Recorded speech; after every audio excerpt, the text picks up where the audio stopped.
anti-Semitism itself was a made-up term by someone who hated Jews, who thought it was not polite. This fellow by the name of Wilhelm Marr was a German politician, and they had a word called Judenhass, Jew hate. And he thought, gee, that makes it harder to get people hating Jews because it's just a little too blunt. Yeah, This pseudo-scientific phrase, anti-Semitism, and he started the Anti-Semitic League, and that made hating Jews more palatable.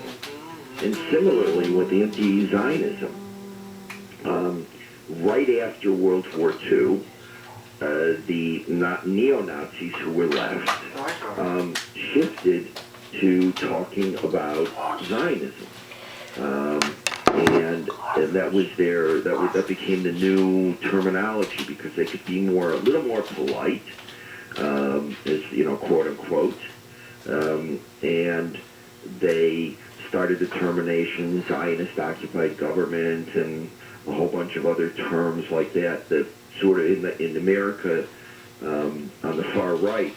A fellow who you may have heard of, Harry Elmer Barnes, published a 1964 article which he called The Zionist Fraud.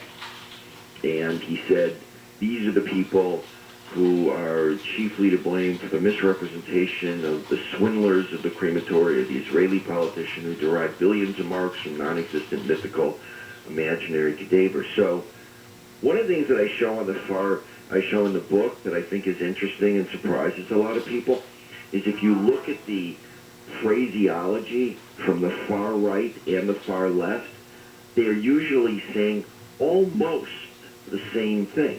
I mean, as I mentioned before, Professor Saleta uses very similar ideas to Professor Butts. And if you look at the anti-Zionism on the far right, it sounds an awful lot like the anti-Semitism on the far left. I mean, David Duke retweets a lot of what people Elon Omer's tweets that are anti-Israel, and yet they disagree on things as much as possible. I mean, David Duke even disagrees that she should have been allowed to come to the United States of America. But when it comes to that, people on the far right and far left congeal. And here's the thing, is that when it comes to anti-Zionism, is what is anti-Zionism? Even if you take it by itself, it's saying the Jews should be the only people in the world not to be permitted to have a state. Every other group in the world should be permitted to have a state. And by the way, people who are anti-Zionist are very much Palestinian nationalists. They think that Palestinians should have a state. But for some reason or another, only Jews and the entire planet should have a state. Because all Zionism is Jews wanting the right to self-determination. Right. And in their indigenous land where Jews have been since, by archaeological evidence, at least 3,000 years. Biblically a little bit longer. But even if you forget about the Bible, over 3,000 years. So it's anti-Zionism is, as we phrase it today, anti-Semitism. There's no differential. Right, it's like, as you say, it would be like saying to an Italian, listen, I love Italians, I love your food, I love your culture, but I don't think there should be an Italy. I'm Orthodox Christian, not Orthodox Jewish, but I would consider myself a Zionist because I firmly believe, in the state of Israel, and sometimes I take some flack because I tend to be kind of I take Israel right or wrong.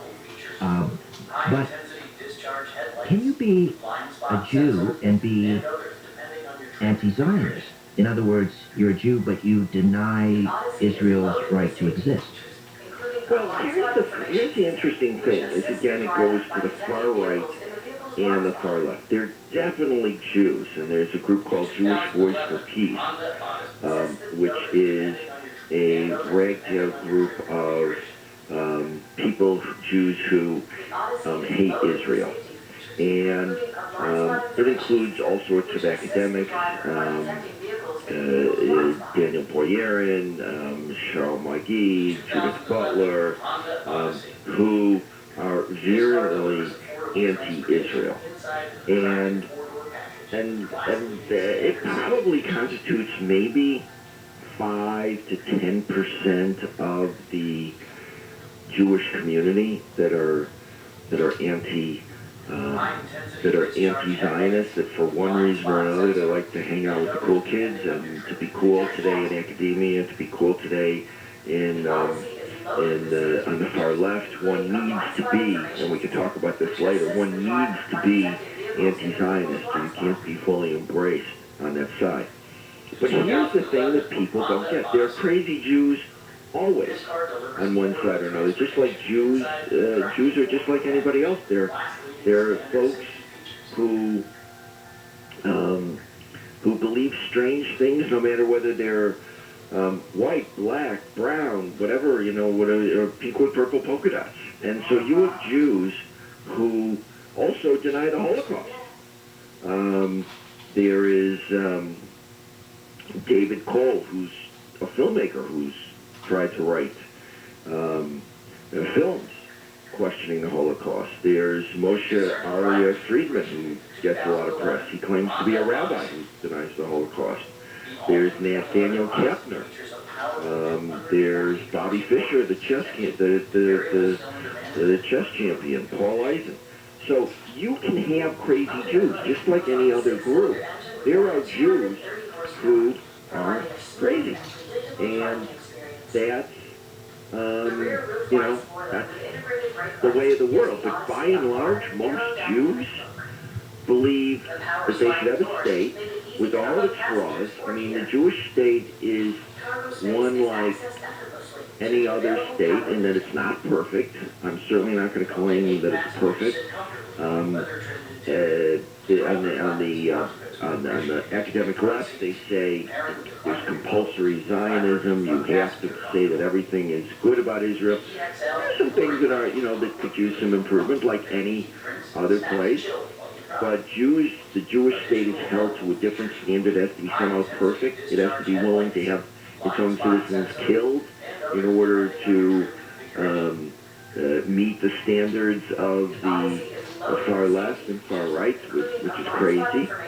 And when you have these far right and far left movements, sometimes they are even against other sorts of nationalism, but they coalesce really around in the world only being against the Jewish state. I mean, the Democratic Socialists of America have lots of planks, and yet when it comes to foreign policy, basically they just have one plank that's discernible, and that is they're against the Jewish state. They're against Israel, and that somehow one foreign policy plank has become a litmus test.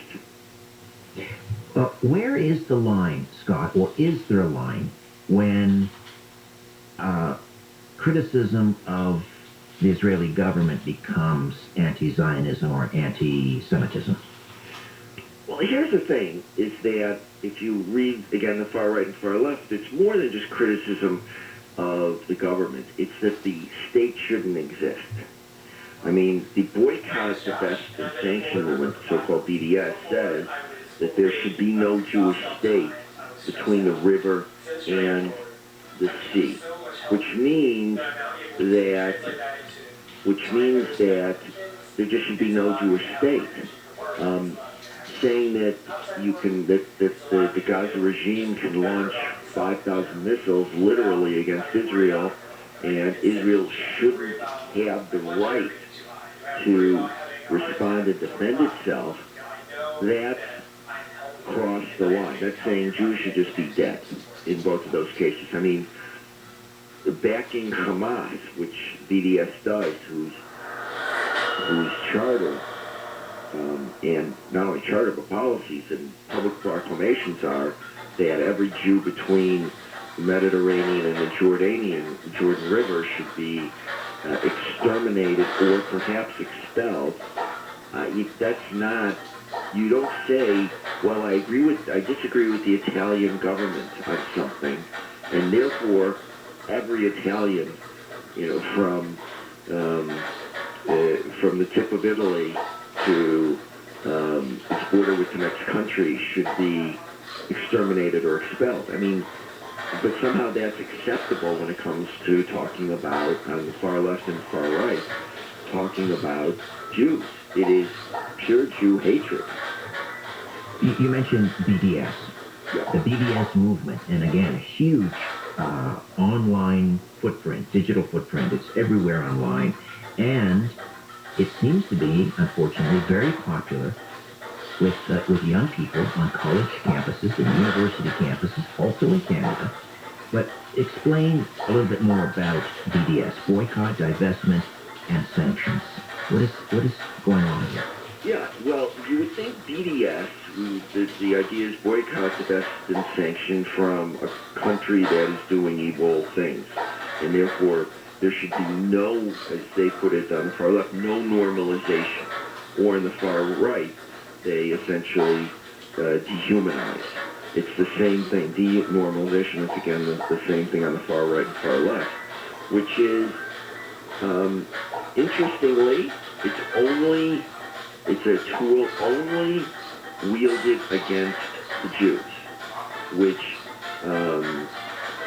is also disingenuous, but it's become the cause celebre on campus that there should be no normalization, no dealing with Israelis, and increasingly with any Jewish organization, because they may be tainted by somehow Israel. And the leaders of BDS are quite clear. They're for the eradication of Israel. And if you listen to, I mentioned in the book a speech that Jasper Poor makes, but so does Omar Brigadi, who's the leader of BDS, and others, where they basically acknowledge that BDS by itself is not the goal.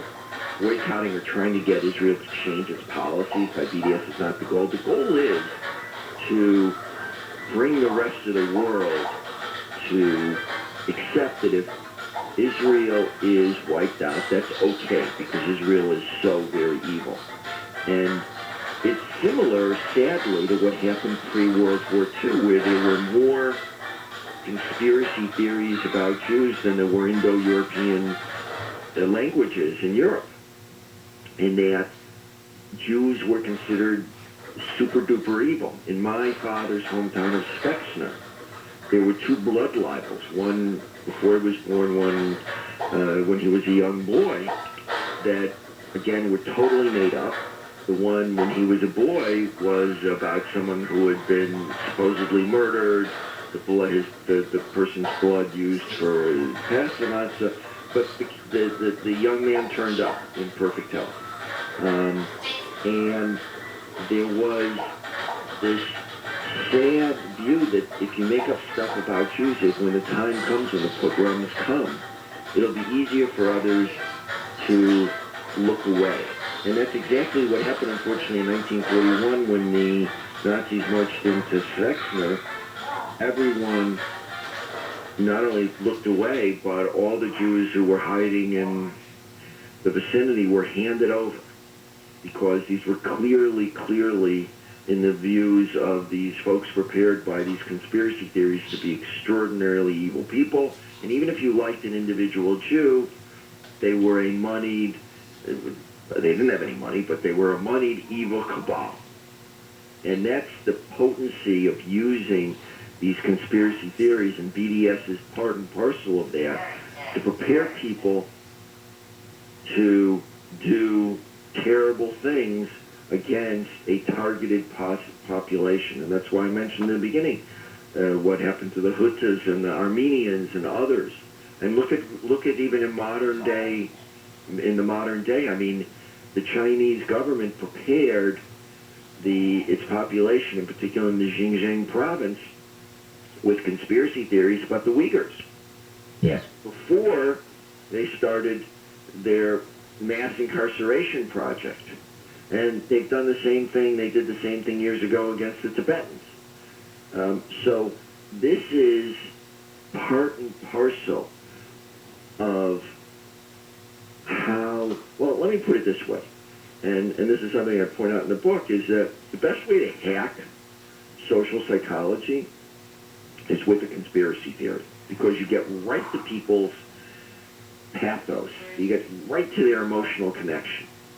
And then you can get them to do and agree to doing all sorts of terrible things, or and certainly sit out while other people are doing terrible things. Scott, we've got to take a time out here. We're approaching the top of the hour. We'll come back and discuss further. Scott Shea, author of Conspiracy, a Case Study. Here's Jim Croce, one of my favorites, long time ago, on Coast to Coast AM. Seems like such a long time ago, I was walking on a lonely road, getting tired of dreaming alone, like all the lonely people I had known. Seems like such a long time ago, there was no one who would share my song. I was just a boy far from home, but I became a man when you came along. We spent the whole night talking. You said you'd like to see the sunrise, but in the gold of morning was nothing that I had not seen in your eyes.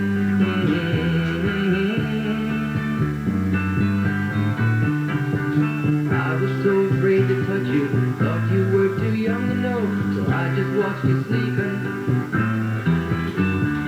Then you woke and said to me, the night is cold, it frightens me, I could sleep so easy next to you. It wasn't very long. iHeartRadio Earth is here with little tips for a healthier planet.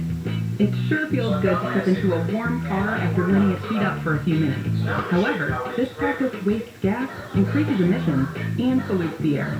Limit idling your car to no more than 3 minutes to save money at the gas station and improve air quality.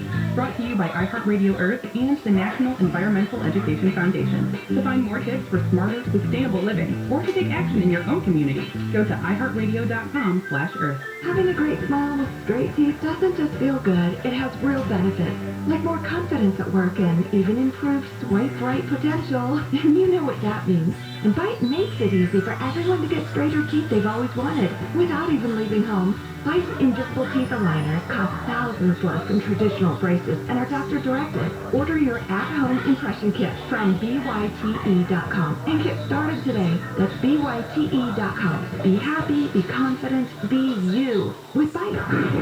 Ooh, what is that? Oh, the news is ready.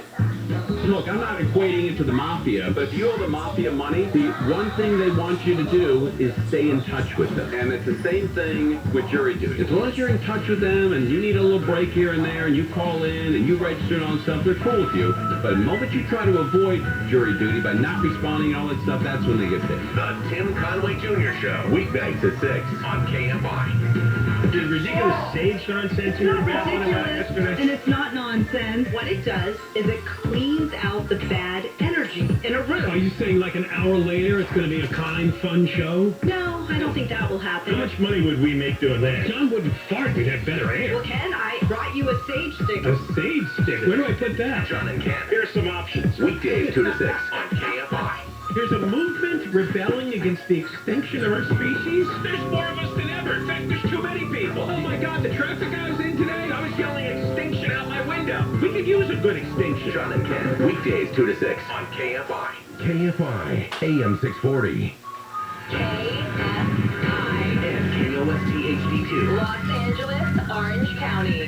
Live everywhere on the iHeartRadio app. Not the right place. I'm Brian Bruman from the KFI 24-hour newsroom. Health officials in Orange County say hospital emergency rooms are getting bombarded with people trying to get tested for COVID-19. Please use other options. OC Deputy Health Officer Dr. Regina Tencio Kwong says more than 30% of recent ER visits have been COVID-related. I don't know about you. I don't want to go to the hospital if I have no symptoms because, if anything, that's where I'm going to get exposed because there's other people who are coughing, sneezing, and have symptoms. So really, you should not go to the hospital if you are not symptomatic and just seeking for a test. She says ambulance drop-off times are up to 53 minutes. Ambulance diversions to other hospitals have been suspended. And hospitals are dealing with staffing shortages because so many people are sick. In Orange County, Corbin Carson, KFI News. Cedars-Sinai Medical Center in LA is having a blood shortage. The hospital is asking anyone who's able to donate to please do so. If you want to donate, you can register online. O-negative blood is known as the universal donor blood type and is needed because it can be given in emergency situations when a patient's blood type is unknown. O-positive blood is the second most needed because it's the most common blood type found in about 37% of the population.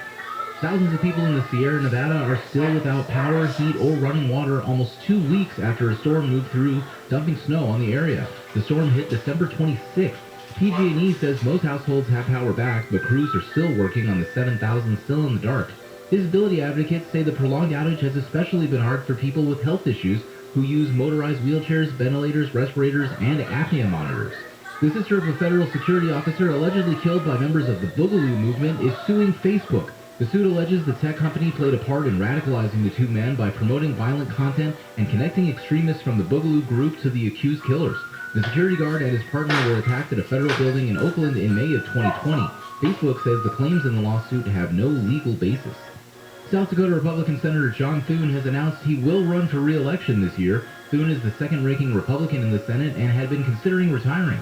He fell out of favor with then-President Trump when he spoke out against Trump's assertion the 2020 election was rigged.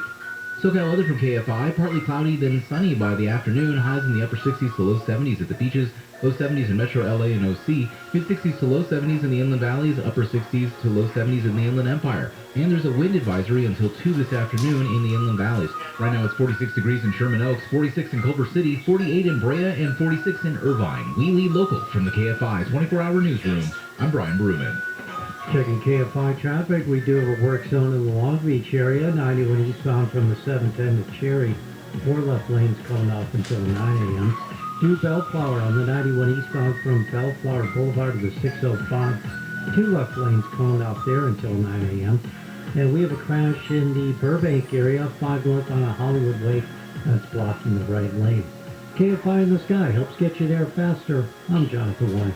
Hi, I'm Tom with Owning Mortgage. With today's rising home values and low mortgage rates, we're doing refis that let you pull out tens of thousands in cash. Use that cash to take control of high-interest credit cards, car loans, do things around the house, or anything you want. My husband and I realized the best, low-cost way to get a large chunk of cash was to take advantage of our home's value by refinancing. Tom got us a low-interest rate, and we pulled $50,000 in cash out. We paid off high-interest credit cards and a few other things. Owning made the whole process super easy.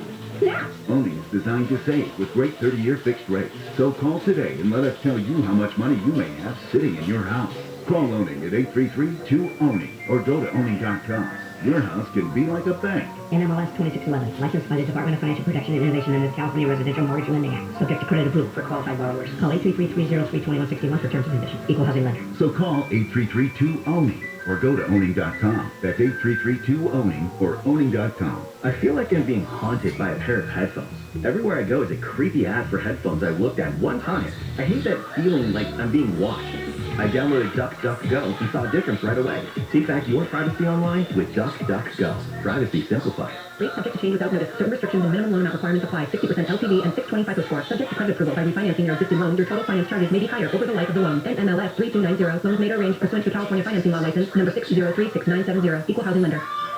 Home loan rates are incredibly low. If you recently refinanced and your rate is higher than 2%, call IntelliLoan. Here's Steve who refinanced last year and was certain he had a great rate. I refinanced last year and I saved a ton of money. I thought I had a great rate, so doing another refinance wasn't even a consideration. But just recently I got curious. Could I save money again? I was shocked to find out I could save money. I thought I had a great rate. If you've refinanced recently and you haven't asked if you could save money again, you should ask. Be like Steve and ask again. IntelliLoan is offering a 1.99% fixed rate in APR with no points and no lender fees. A 1.99%. Call 1-800-918-6200. That's 1-800-918-6200 or go to IntelliLoan.com. IntelliLoan.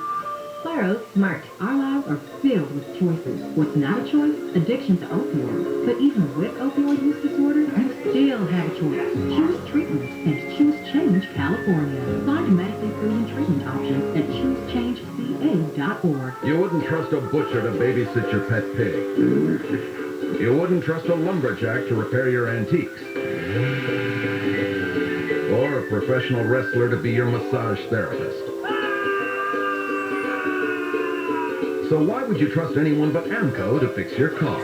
For over 50 years, we've been the trusted experts in transmission repair. Check engine light on? We'll check it for free. Limited time offer. Restrictions and exclusions apply. See participating centers for full details. AA, MCO. iHeartRadio Earth knows small changes can make a big difference. Want to reduce your food waste? Embrace your freezer. From bread to meat and even cheese, most foods can be frozen and cooked later. Plus, a full freezer uses less electricity. Brought to you by iHeartRadio Earth and the National Environmental Education Foundation. To find more tips for smarter, sustainable living or to take action in your own community, go to iHeartRadio.com/Earth. I'm Stephen Rennell, the host of the Meat Eater podcast and the Netflix original series Meat Eater. As a hunter and wildlife enthusiast, the question comes up, how can you justify killing and eating animals that you love and protect? Well, that's part of what we wrangle with on the Meat Eater podcast, along with broader and often funnier discussions about living an outdoor life in the modern world. We insist on sharing challenging opinions to inspire thoughts and action. Listen to the Meat Eater podcast on the iHeartRadio app or wherever you get your podcasts. American Vision Windows, SoCal's choice for energy-efficient windows and doors. AmericanVisionWindows.com.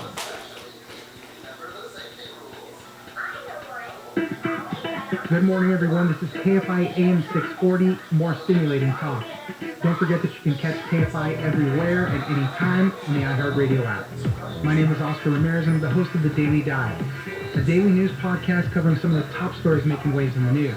You can catch a new episode of The Daily Dive Monday through Friday on iHeartRadio, and it's ready for you when you wake up. Here on The Daily Dive Weekend Edition, I'll be bringing you some of the best stories I covered during the week. As we've entered into this new year, COVID cases continue to rise in the U.S. as the Omicron variant proves to be highly transmissible. The rise in infections has reignited the conversation over masks and how some doctors and healthcare systems are saying that cloth masks may not be enough. They're recommending that you pair them with surgical masks or upgrade to other options like KN95 masks. For more on what to know about masks, we'll speak to Nidhi Subbaraman, science reporter at the Wall Street Journal. So we've seen masks come back up in conversation, chiefly, I think, as you pointed out, because experts are worried about how transmissible Omicron is among people who are not vaccinated, but also even among people who are. So though we know that vaccines are, a top form of checking the virus, either from getting sick seriously, people are looking to other aspects of defenses against the virus, like masks, in order to stop this more transmissible variant to the extent that we can. Yeah, and we're seeing the response already come from companies and other places. For example, my wife, she works in an office. They were supposed to go back to work this week after the holiday break.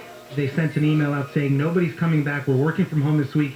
And now the only acceptable masks to wear in the office are the KN95 masks, which they provide them and all. But still, they're setting those limits already, saying that, this is the only thing you can wear for now.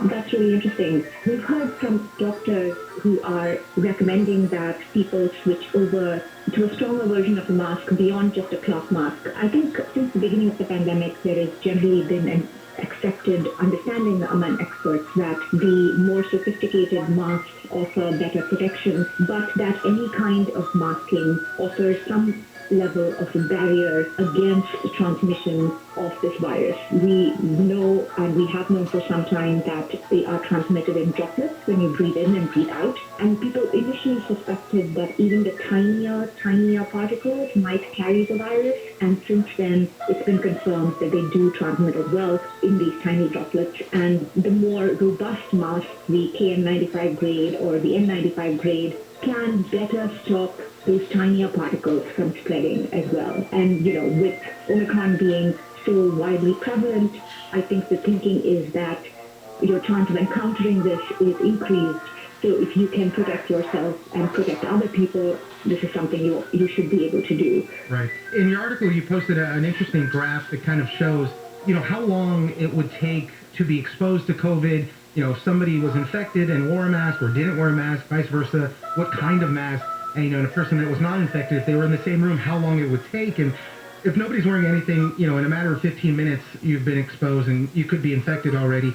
If you start wearing these surgical masks and N95 masks, it obviously takes a lot longer. If both people are wearing surgical masks, it could take up to an hour before you might be infected. If you're wearing these N95 masks, it's like 25 hours, so the type of mask, the protections they provide, the better they are, obviously, they do help out a lot. Absolutely, yeah. And some of it has to do with the way they are structured in terms of the layers that they are placed one over the other. Some of the KN95 and some of the surgical masks have a material that is like a plastic that has an electrostatic charge that traps the particles better, so better, stops them from moving around. The other thing that experts point to really as far as making the most effective use of these is really the fit.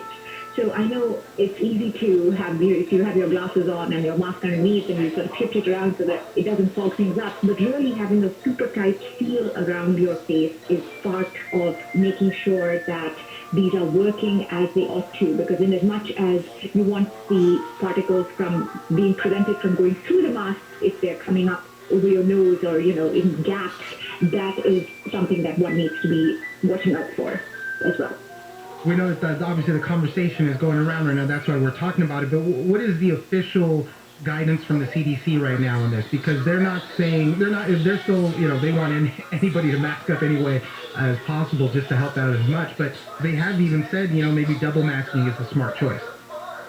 Yeah, I think there are some experts who would like the CDC to come out pretty specifically and say this mask over that mask, and say that some masks are better than others, or even recommend people use a certain kind of mask. The time this came up recently is when the CDC changed its isolation guidelines for people who've been infected with COVID-19, and they proposed that they can come away from isolation if they're asymptomatic after 5 days potentially, but keep a mask on for a certain period of time after that to keep protection at its max. Well, we'll see how the conversation continues around this. Obviously, we're seeing the Omicron variant spread very quickly, so just be safe and protect yourself. Nidhi Subbaraman, science reporter at the Wall Street Journal, thank you very much for joining us. Thank you. In a concern for military readiness, we're looking at 30,000 active duty service members that still have yet to be vaccinated, despite mandates and some deadlines already passing. Now, to be clear, the vaccination rate stands at more than 97%, but some are instead resigning or facing honorable discharges rather than taking the shots. Lawsuits are pending, and thousands have requested religious exemptions, although none have been granted. For more on all this, we'll speak to Melissa Hernandez, reporter at the LA Times. It's an interesting thing because, obviously when we think about the military, we think about the fact that these are people who are given these lawful orders, and they're told to abide by these orders without really questioning it. And this is one of the first instances where we're really seeing that pushback and that defiance from troops who are making this claim and putting their stake in the ground by saying, no, I understand I am a soldier of the military and I am part of these branches, but I'm going to refuse that.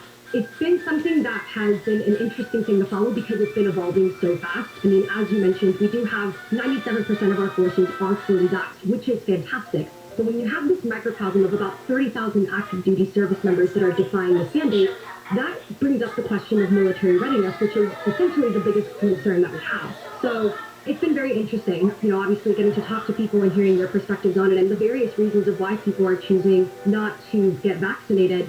it's, I don't know, it's interesting. Totally. No, and that's what I wanted to point to next, right? We hear a lot of stories. We know there's a lot of service members that are already going through it, and some of them have made the choice to not get vaccinated, maybe leave, resign, however. But you did talk to a couple of people, some young people, cadets at West Point, in fact, who are starting their careers, basically, hoping to become officers, going through that whole route. And I think you spoke to a pair of people who resigned, who left West Point because of it. That was very interesting because, I'm sure if you're familiar with the military, you understand that when you sign up for this, there is an initial commitment that you have to fulfill, whether that could be 4, 5, or 6 years. And what we're seeing is cadets at West Point, or even just that enlist in the Army, 18, 19 years old, are rescinding now their commitments, and they're choosing to step away, most of them with honorable or generally under honorable conditions. And there's a big difference between both of those, but it's interesting because it makes you think, so what happens to these people that choose to leave early? After the military has already invested so much money into them, at West Point there is a 2-year commitment after you start, where if you leave after your first 2 years, you do have to pay that money back to the military. So it kind of makes you think, what are the reasons of why people are leaving? Obviously, we heard an array of things from everybody that we spoke to, but it makes you wonder, what happens to these people, when the military has invested so much money? In the case of West Point, I think their tuition is about $400,000. We put all this money into them, and now they're leaving. That's something to think about. And tell me a little bit more, if you could, about the discharge, because it is an honorable discharge if you do refuse this. So at least for some people, getting a dishonorable discharge, all that carries all sorts of other implications for your future. So at least they're not going that way, which is pretty good, I guess. Absolutely. And the fact that they're not getting dishonorable discharges is something that has been as of recent. So President Biden did sign the National Defense Authorization Act on the evening of December 27th, and there is a specific clause in there that does prohibit dishonorable discharges for service members who are refusing to get vaccinated. Now, when we were writing this story in the middle of December, that was not the case. At the time, the military, and particularly with the Army, who is the ones that I spoke to the most, they had plans in place to start dishonorably discharging troops who were refusing the mandate. So now we're seeing that people are getting to separate from the military for refusing these lawful orders, but they still get to keep all of their benefits and all of their pensions, all of their VA stuff. So that's a very, very interesting development, and that was something that came up as we were writing. So it was a lot of back and forth in trying to figure out what exactly is going to happen to these troops going forward. And even as of now, with the Authorization Act signed, we don't really know, because those policies by the Secretary of Defense and all of the individual military branches have not been solidified. You're listening to the Daily Dive Weekend Edition on KFI AM 640 and everywhere in the iHeartRadio app. When we come back, we'll continue our conversation about service members defying vaccine orders. iHeartRadio Earth knows small changes make a big difference for the environment. Did you know that keeping your tires even a single PSI lower than recommended means worse mileage and more trips to the pump? So do the environment and your wallet a favor and always check the tire pressure. Brought to you by iHeartRadio Earth and the National Environmental Education Foundation. To find more tips on smarter, sustainable living, or to take action in your own community, go to iHeartRadio.com/Earth.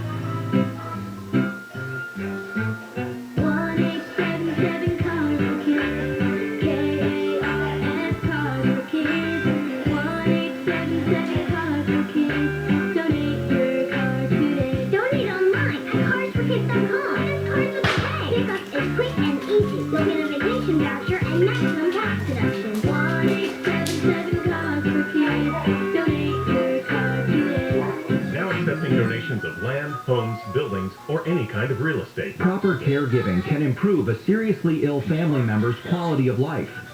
And while caregiving can be demanding, it can also be very rewarding, summoning the best of our humanity. Contributing to family members' well-being can have undeniable and long-lasting positive effects for both the patient and the caregiver.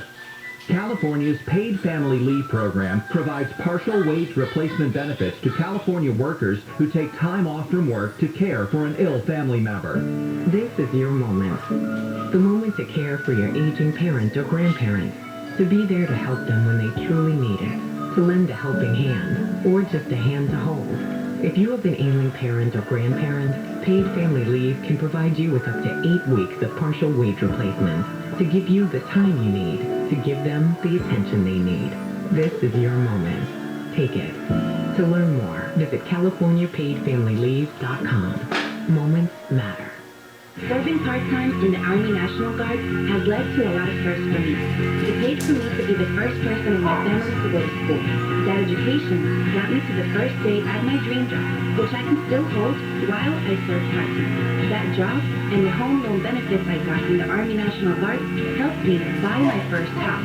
I also know that I will be one of the first to respond if my community ever needs me. Sponsored by the California Army National Guard. Aired by the California Broadcasters Association and this station. IQ Air wants to give you the cleanest air possible, and the affordable Autumn series does just that. The Autumn Desk is a revolutionary air purifier that transforms your workspace into personal clean air zones. Unlike other air filtration systems that may take hours to purify the air, the Autumn Desk begins working immediately. Put it right next to you while you work and create your own personal bubble of ultra-pure air. This game-changing technology has been proven to remove 99% of all airborne pollutants. Visit IQAir.com/US to learn more. Give them a call, 800-500-4AIR, 800-500-4247. Yes, I know. I have a calming demeanor. You know when it's your job, basically, to push people beyond their comfort zones, it's good to make them feel as safe as possible. Like an open-heart surgeon for your home. You'll do fine. No worries. We got this. Home with Dean Sharp, the House Whisperer, this morning at 9 on KFI AM 640. More stimulating talk. This is KFI AM 640. I'm Oscar Ramirez, and you're listening to the Daily Dive Weekend Edition. When people are talking about reasons why they're refusing the vaccine, what are you hearing? I'm assuming it mirrors a lot of what we see in the general public. Vaccines might not be ready, they're too new. I know there's a lot of people looking for religious exemptions, although I think there's been a lot of those put out there, or a request for them at least, and the military hasn't granted any of those.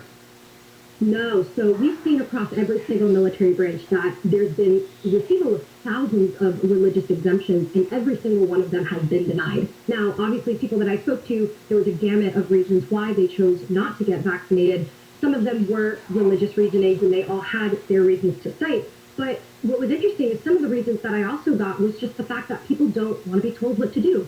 And that is ironic when you're hearing that from the military, coming from, you're given a lawful order. If you are told this is what you have to do, and you get that pushback of being told no. So it's a gamut of things. I mean, obviously people do have concerns over vaccine safety, which is understandable. But, when you talk to people that tell you that, they've served deployments and they were back Marines where they took the anthrax vaccine, which at the time when anthrax came out in the late 90s, when they mandated it, there was controversy surrounding that, and people did push back, but not to the extent that we're seeing with the COVID vaccine. Right. So, and the military has a long history of mandating these vaccines and all this other stuff for health reasons to keep the troops healthy. Absolutely, and it all boils down to military readiness, and that is the most important thing. Obviously, we need to make sure that troops are safe and that they are protected. Okay. Service, especially those who are active duty, we need to make sure that they're ready. It was the same thing like when the flu vaccine came out, like around the World War II era when they started mandating it. There were reasons why the field operators did not overtake a lot of the military branches because we had this vaccine in place and there was that trust in science that the vaccine was going to protect the children. And that same is carried over with the COVID vaccine. Yeah, and you see this is an ongoing story. I know there's some deadlines that have passed, there's others that have yet to come. In the end, we'll have to see how many troops do leave or get discharged, but on the ongoing story for now. Melissa Hernandez, reporter at the LA Times, thank you very much for joining us. Thank you. Continuing on the COVID front, Omicron has definitely thrown a wrench in back-to-school plans for students, as many districts shifted last minute to remote learning after the holiday break. For parents, the constant changes have left them frustrated, trying to adjust to evolving plans and confused on what to do. For example, in Chicago, public schools closed on January 5th following a dispute between teachers and district officials over how to handle children COVID-19 cases. Chicago Mayor Lori Lightfoot blamed the decision and said we should be keeping kids in school where it's safe. I think it's important that we reaffirm our value statement and our commitment to our parents and our students. That's why we're here. We're here to build an education system that wraps its arms around our young people. And as I stand before you tonight, I have to ask myself again, why are we here in this moment? Why are we here again when we know that the safest place for our children is in school. So I don't do again, and we know that our schools are safe. For more on all the shifting school guidelines, we'll speak to Michael Astor, reporter at the New York Times. There we have a big mismatch of different policies at schools across the country. Oftentimes, even within the same family, if you have children of different ages at different schools, you might have one child whose school is in person, one child whose school is remote, one child whose school is doing a hybrid arrangement where you can choose, or they're remote part of things and not the other. So just keeping up with what the policies are can be very difficult and stressful for parents. And then, of course, the stress of dealing with these changes at the last minute. Parents who work and don't have easy access to childcare suddenly having their children be home when they fully expected them to be in person.